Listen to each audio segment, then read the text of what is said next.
Hello! Today I'll be showing 10 different places in RuneScape that are rarely ever visited. I'm sure you know about most of these places, but maybe you've never been to them or just never really explored them. There are just so many interesting things in RuneScape, some of them hidden and some of them people just don't care enough to look.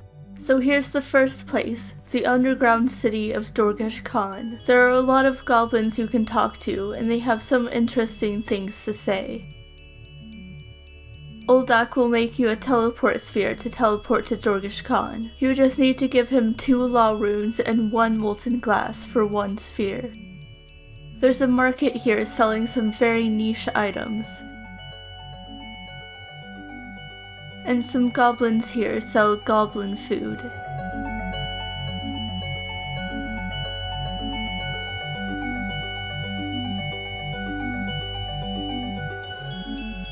This one will buy food from you if it came from the surface. The bone collector here will trade your big and curved bones for construction XP. Dorgesh-Kaan is such a cool city. It really looks different from other places in RuneScape. There's also an agility course here, but it's probably good to bring a light source. I highly suggest running around Dorgesh-Kaan and checking out everything. Talk to NPCs and learn about all the lore. Just explore everywhere. Next is the Killerwatt Plane. You get here from Draenor Manor on the 3rd floor.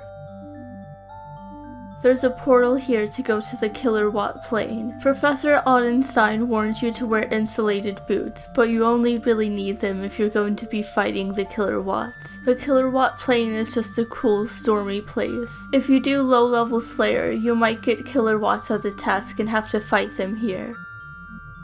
Next are the rat pits. There are 4 in total, one being the one you visit in Port Sarim during the Rat Catcher's quest. Here you can participate in the games, or have Felkrash let you name your wily cat. There's a bar up north. Then there's the rat pits in Keldegrim, which is specifically for overgrown cats. The rat pits in Ardone are for kittens. And the rat pits in Varrock are for adult cats.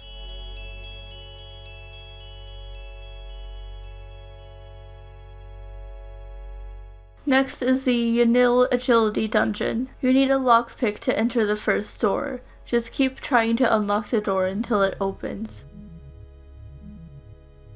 There are lots of Chaos Druids here, and obviously some agility obstacles. And the demi-boss Celerin the Twisted.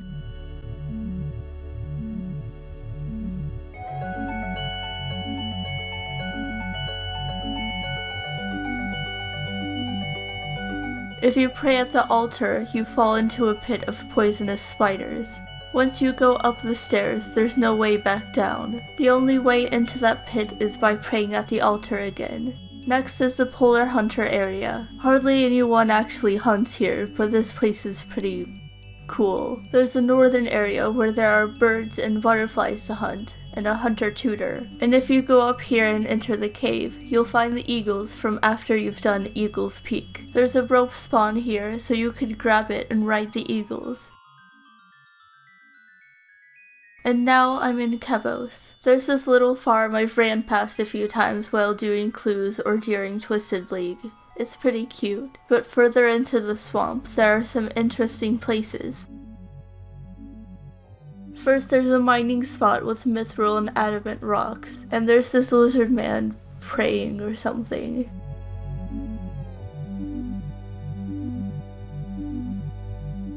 This is a pretty neat spot.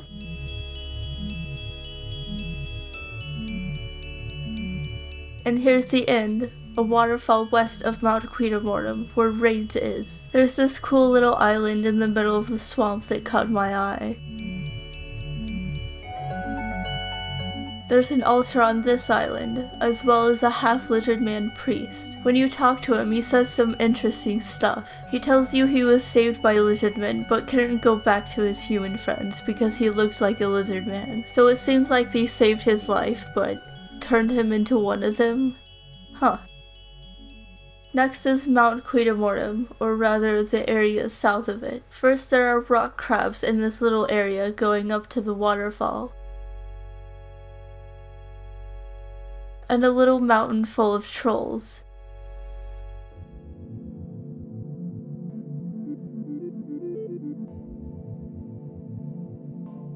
At the edge of the map there's a bridge that just cuts off. Hopefully that means we'll get more Zaya content in the future.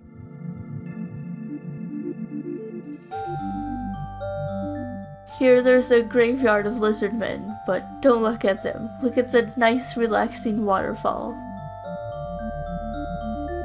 Next is Jatiszo. Nate is not, as always somewhat active, but I never see anyone on Jatiszo. Besides the basic shops, if you go outside the city to the west, there's a tower you can climb up. Here there's a Jatiszo guard and a Nate is not guard shouting at each other, because the kings ordered them to.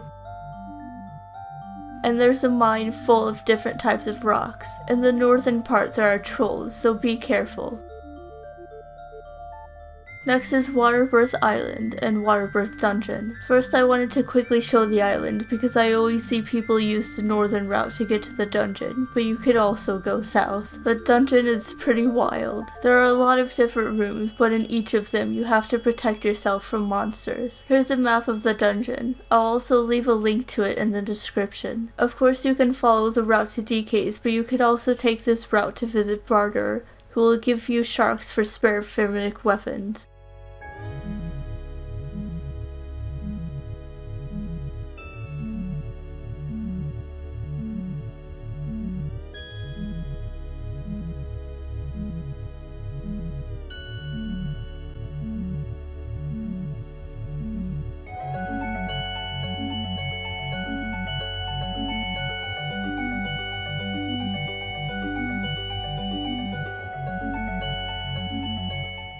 Then going past the DK's lair, you can go all the way to the lighthouse.